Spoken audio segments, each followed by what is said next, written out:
교회가 세워졌어요.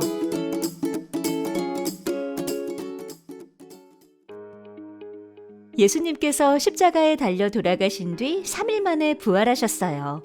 그 후 하늘로 올라가시면서 예수님께서는 하늘로 올라가신 뒤에 성령님을 보내주시겠다고 약속하셨어요. 예수님께서 하늘로 올라가신 뒤에도 제자들은 예수님의 말씀을 기억하며 함께 모여 기도하고 있었어요. 갑자기 하늘에서부터 세찬 바람 소리가 들리더니 바람 소리가 온 집안을 가득 채웠어요. 사람들은 깜짝 놀라 주위를 쳐다보았어요.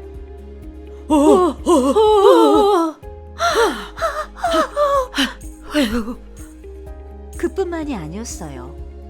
불꽃이 사람들 앞에 나타나더니 그곳에 모인 사람들의 머리 위에 내려앉았어요. 사람들은 성령으로 충만하게 되었어요. 성령님께서 사람들이 각자 다른 나라 말로 말하게 하셨어요. 여러 나라의 말이 한꺼번에 들리기 시작했어요. 그곳에는 다른 나라에서 온 사람들도 있었어요. 그들은 각자 다른 나라 말을 하는 제자들을 보고 깜짝 놀랐어요. 이게 도대체 어떻게 된 일입니까? 이 사람들이 우리나라 말로 말하고 있어요. 어떤 사람들은 비웃기도 했어요. 에이, 그게 아니라 저 사람들이 술에 취해서 이상한 말을 하나 봅니다.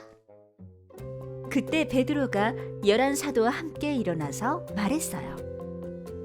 여러분, 이 사람들은 취한 것이 아닙니다.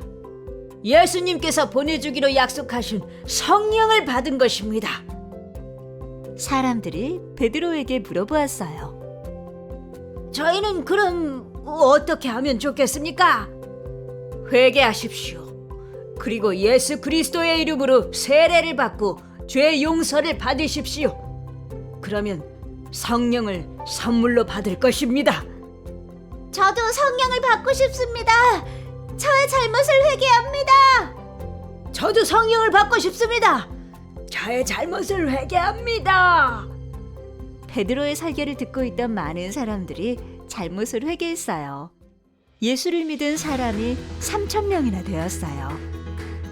예수님을 믿는 사람들이 모여 교회를 이루게 되었어요. 예수님을 믿는 사람들은 함께 모여 자신의 것을 나누고 말씀을 듣고 지키며 살아갔어요. 배가 고픈 분들에게 음식을 나눠드리고 있어요. 누구든지 와서 드세요. 교회에 오시면 누구든지 예수님의 말씀을 들을 수 있어요. 예수님의 가르침을 따라 살아가는 사람들을 그리스도인이라고 부르게 되었어요. 예수님을 모르는 사람들도 그리스도인을 칭찬했어요. 그 그리스도인들은 늘 저렇게 행복해 하더라고요. 행복하다 뿐이겠어요? 착한 일도 정말 많이 하더라고요. 저도 저 사람들처럼 교회에 가볼까 해요. 예수님을 믿는 성령 충만한 사람들이 함께 모여 교회를 이루게 되었어요.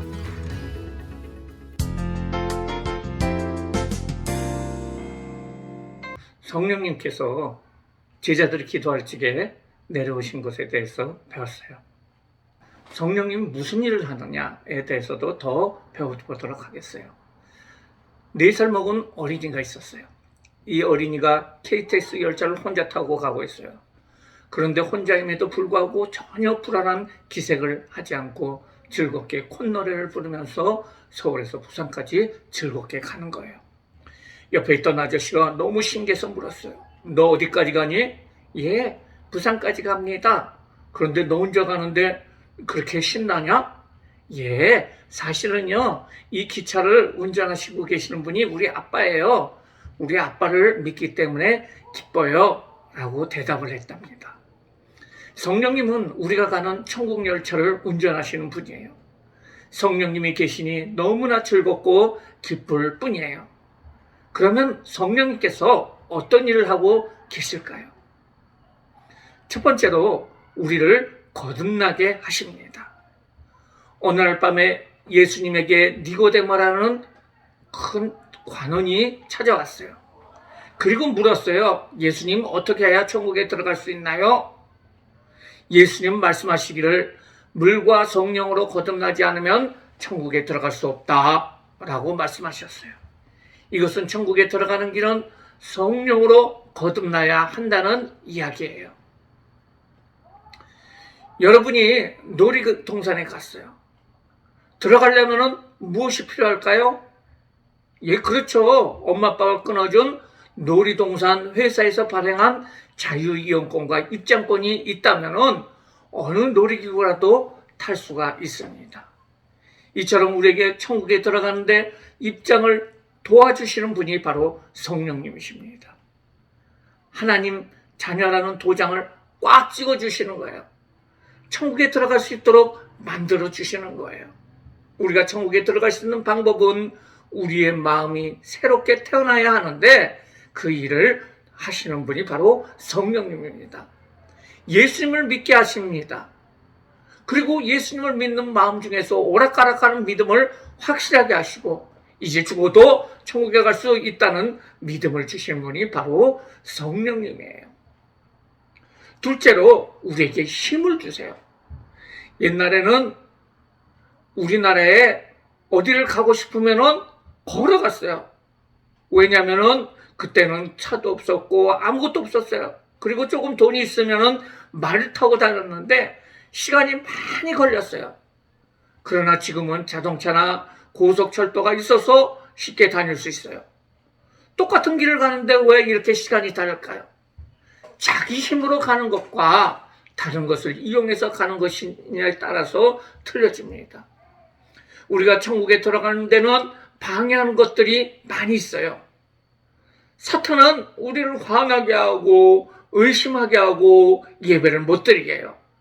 그러나 성령님이 오시면 우리는 힘을 얻을 수가 있어요.